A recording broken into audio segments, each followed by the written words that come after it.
today it's going to be definitely a main feature. So we are going to take here about 20-25 minutes, do a little work here with Unit 2, Day 7 material, and then we will get on to your Derivative Skills 1 quiz. So this portion of Derivative Skills 2 is called Implicit Differentiation. Sounds a little scary. Let's talk about what it is. So far in this class, we've already found a lot of derivatives, and we've tried to use them a lot. We found a lot of dy dx's and f primes and g primes and y primes and all these different things. The truth is, though, that every single equation that we have worked with so far has been an explicit equation. In other words, the y is by itself, right? So it's y equals blah, blah, blah, all x's and stuff, or g of x equals whatever. Some functions either can't be written explicitly or it's prohibitively difficult to do so. We call these functions implicit functions. And all that really means is that the equation that we're describing here, that we're working with, cannot be solved for y. Cannot be solved for y. And you might be thinking to yourself, come on, surely everything could be solved for y. Look at number 1. Can you think of a way to get the y all by itself without there not being a y on the other side? Doesn't work, does it? Oh, this one down here. This one. Yeah, you can just barely see it sneaking out there. Yeah. So there are some well, that's not even an equation, right? There's not even an equal sign, right? So yeah, so number 1 down there, that's an example of you can't even solve that thing for y. And so the reason we do this implicit differentiation isn't just because we think it's fancy and cool sounding to do. It's something that we end up having to do. We have to do it this way when we're faced with an implicit equation. So the key to understanding this implicit differentiation is the blank rule? Chain rule. Chain rule, yes. The chain rule is going to be embedded into just about everything we do from here till the end of the class. The chain rule. So a couple of little warm-ups here just to kind of get us thinking. And there's no trick here. What do y'all think d dx of x cubed is? 3x squared. It's 3x squared. So I want you guys, this is going to seem a little weird.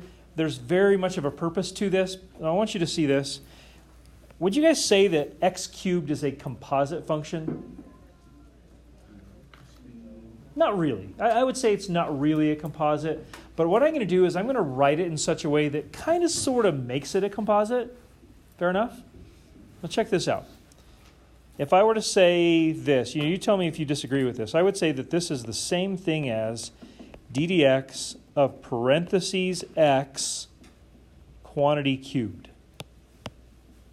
Is that valid? Mm-hmm. And I could even put x to the first in there if I wanted to.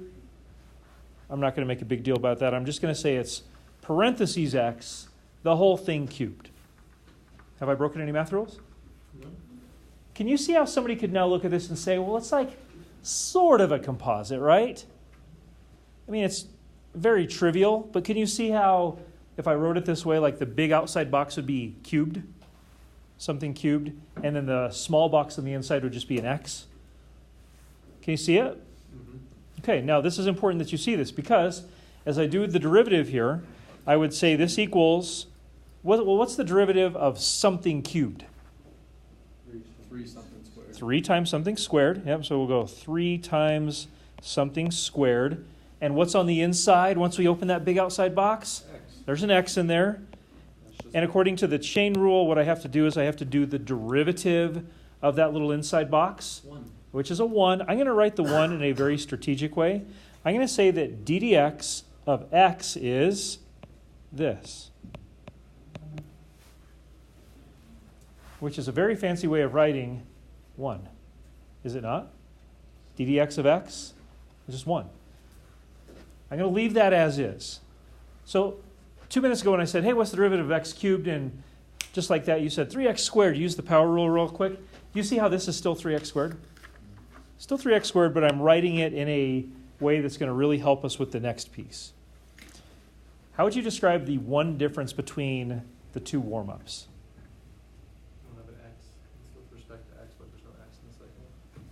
Yeah, what's in the second one?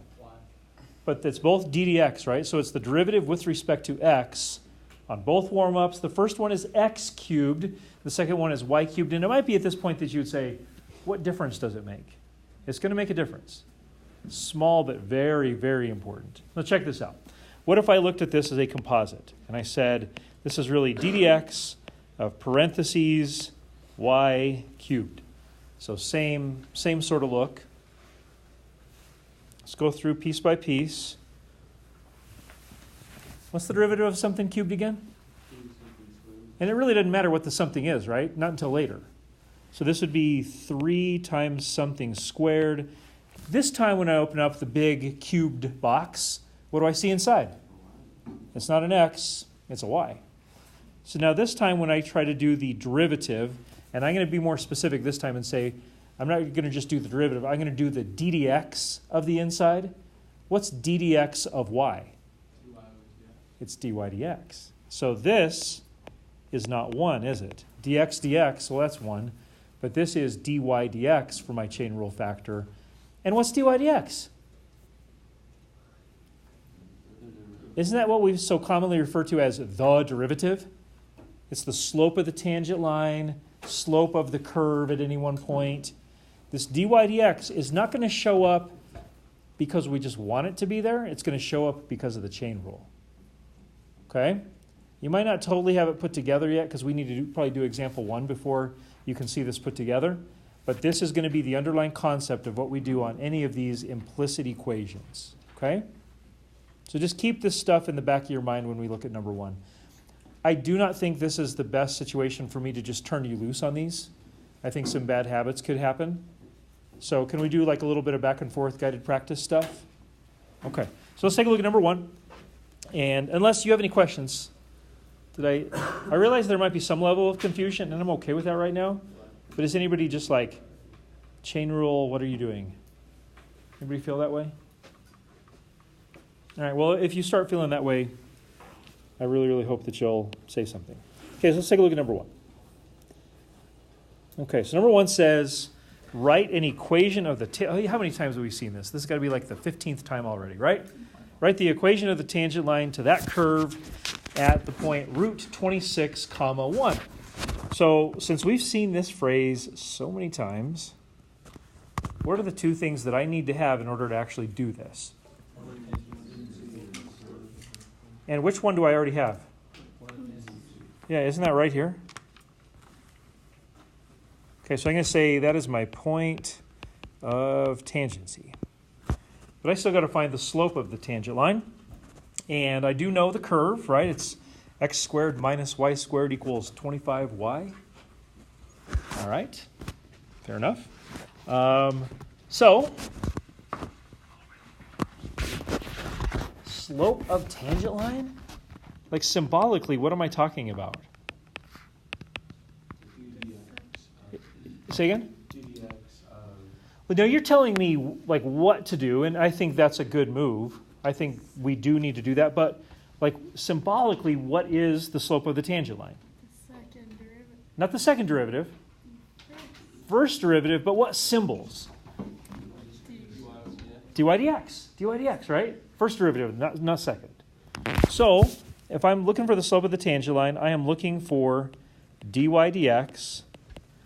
And that's when maybe for the first time I look over and I see this x squared minus y squared equals 25y, and I think to myself, oh my gosh, everything else I've ever done here, the y was already by itself, and now I see that the y is not by itself, and I see no way to get it by itself. This is where you would say, I think I need to use that implicit differentiation thing, right? That make sense? Is this stuff going to be in our test? No.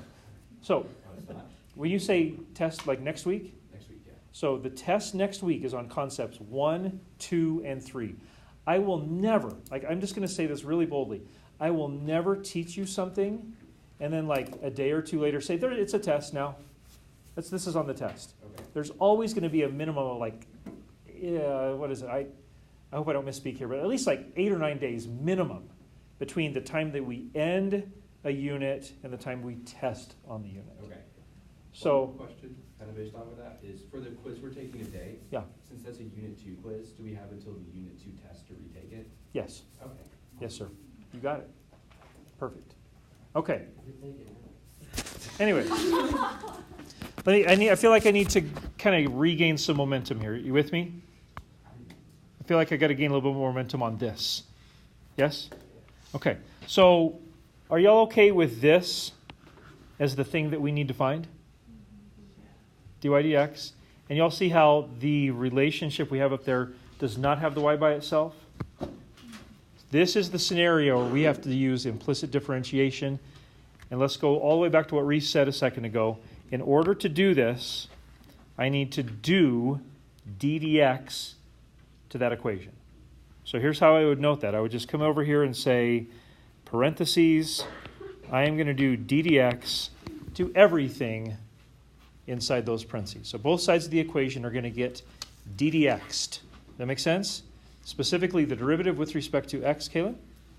This might be inconsequential, but is dy dx the same as ddx? So d dx is a verb. d dx is saying, hey, whatever comes next, I'm going to differentiate it with respect to x. Okay. So it's an action. It's saying, I'm going to do this. dy dx is a noun. It's a thing, right? It's the slope of the tangent line.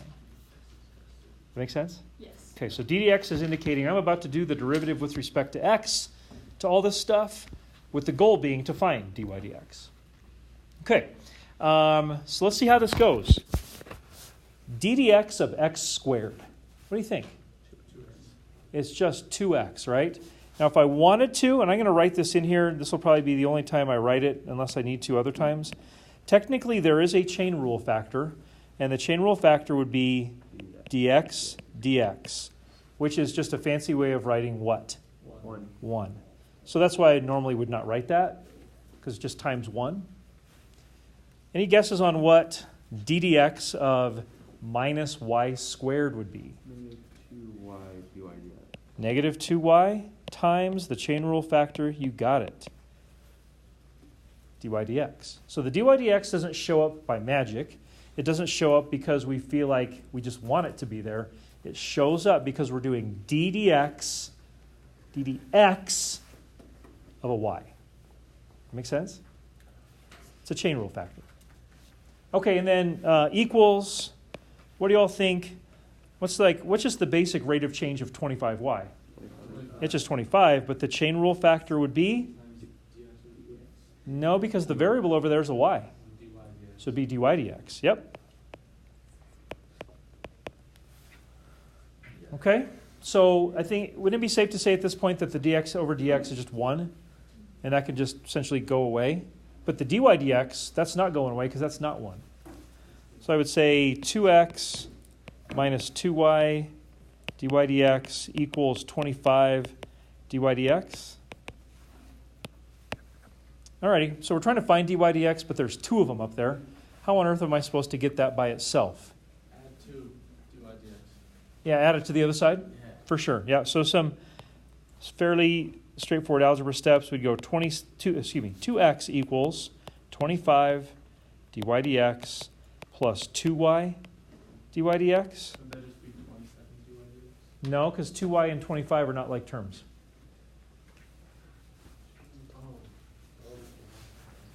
But I do need to do something else to kind of get this to a place where I can actually isolate the dy dx. Factoring time, yay! So I'm going to go 2x equals dy dx, parentheses, the leftovers would be 25 plus 2y.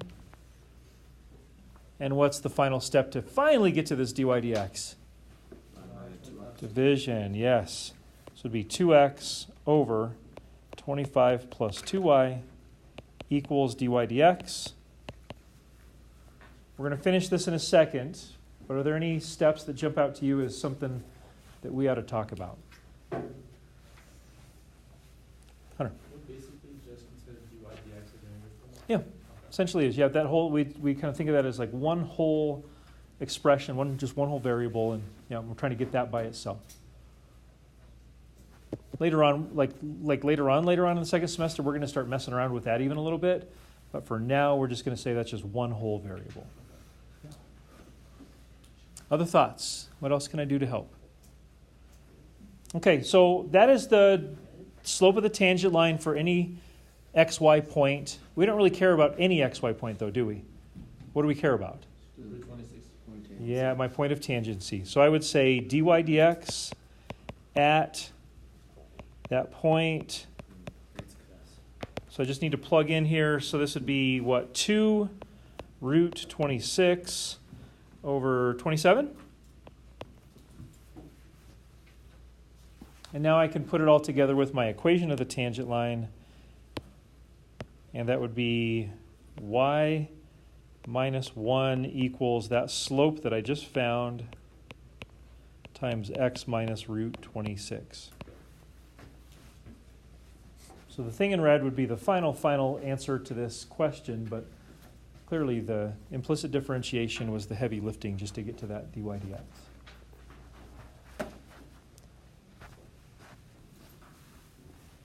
All right, so where do we stand? Any questions?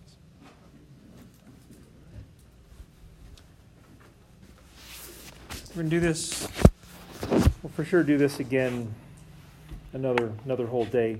Let's see what comes next. I'm going to erase this unless you all have a question or comment or anything.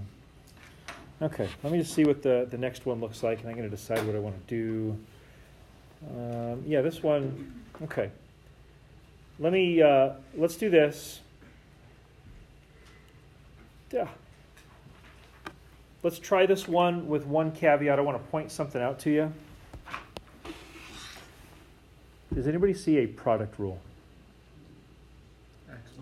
XY squared. That's a really common product rule that people don't see because it's so simple looking, right? So at the very least, take a minute here. I want you, it says find the slope of the normal line. So we got to recognize it's a normal line we're looking for. But let's at least here in the next few minutes see if we can get to dy dx. See how it goes? Okay, so I'll get myself kind of prepared with something else while you guys work on number 2. Show you an answer to this before we pause.